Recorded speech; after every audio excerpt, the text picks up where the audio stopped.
NEET UG 2026 के exam के papers leak से जुड़ी कई याचिकाओं पर सुप्रीम कोर्ट आज सुनवाई करेगा।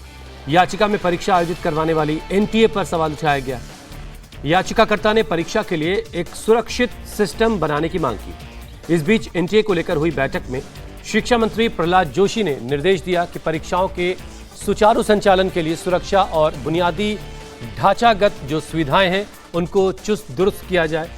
इस बैठक के बाद एनटीए के महानिदेशक ने जानकारी दी कि 600 एक्सपर्ट्स को हटाकर नए एक्सपर्ट्स को शामिल किया गया है। साथ ही एजेंसी में आगे भी कई बड़े बदलाव और सुधार किए जाएंगे।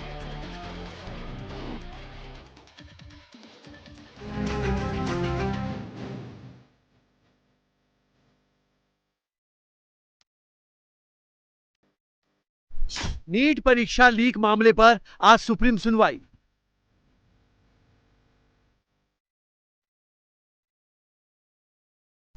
एनटीए के एग्जाम सिस्टम में बड़े बदलाव का ऐलान।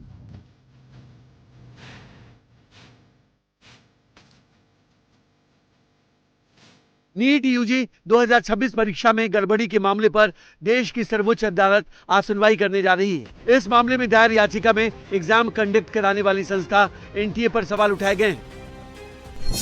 याचिकाकर्ता ने मांग की है कि कोर्ट सरकार को निर्देश दे कि एनटीए को बदला जाए और परीक्षा आयोजित करने के लिए पूरी तरह नया और ज्यादा सुरक्षित सिस्टम बनाया जाए। नई संस्था ऐसी हो जो तकनीकी रूप से मजबूत, ज्यादा सुरक्षित और स्वतंत्र तरीके से काम करने वाला हो।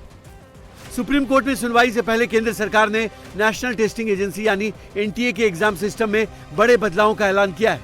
शिक्षा मंत्रालय ने कहा कि सिस्टम को अधिक सुरक्षित और जवाबदेह बनाने के लिए प्रश्न पत्रों की 4 स्तरीय जांच व्यवस्था लागू की जाएगी। साथ ही परीक्षा से जुड़े गोपनीय कामकाज की निगरानी और सुरक्षा प्रोटोकॉल को भी सख्त किया जाएगा। मंत्रालय के मुताबिक एनटीए की परीक्षा टीम में भी बड़ा बदलाव करते हुए करीब 600 विशेषज्ञों को हटाकर उनकी जगह नए विशेषज्ञों को शामिल किया गया है। साइबर सुरक्षा के साथ प्रश्न पत्र तैयार करने में निजी क्षेत्र के विशेषज्ञों को भी जोड़ा जा रहा है।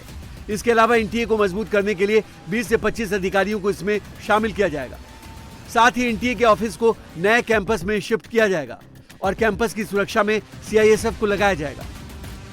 केंद्र सरकार इस मामले में सुप्रीम कोर्ट में पहले ही हलफनामा दाखिल कर चुकी है, जिसमें उसने बताया कि एग्जाम सिस्टम को सुरक्षित बनाने के लिए कई बड़े कदम उठाए गए हैं। सरकार ने कोर्ट को बताया कि 2026 के नए कानून के तहत परीक्षा में पेपर लीक या नकल जैसे अपराधों पर 10 साल तक की जेल और 5 करोड़ रुपए तक का जुर्माना लगाया जा सकता है। सिस्टम में सुधार के लिए इन्फोसिस के सह संस्थापक नंदन नीलेकणी की अध्यक्षता में एक टास्क फोर्स बनाई गई है। ये टास्क फोर्स 3 महीने में अपनी रिपोर्ट सौंपेगी, जिसमें मौजूदा सिस्टम में सुधार के सुझाव होंगे। रिपोर्ट के आधार पर ही आगे के बड़े बदलाव किए जाएंगे।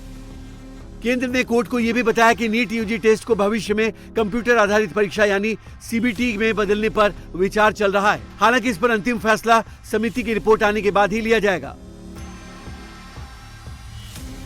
अब इस मामले में आज सुप्रीम कोर्ट पर नजर रहेगी कि वो इसमें क्या कहता है।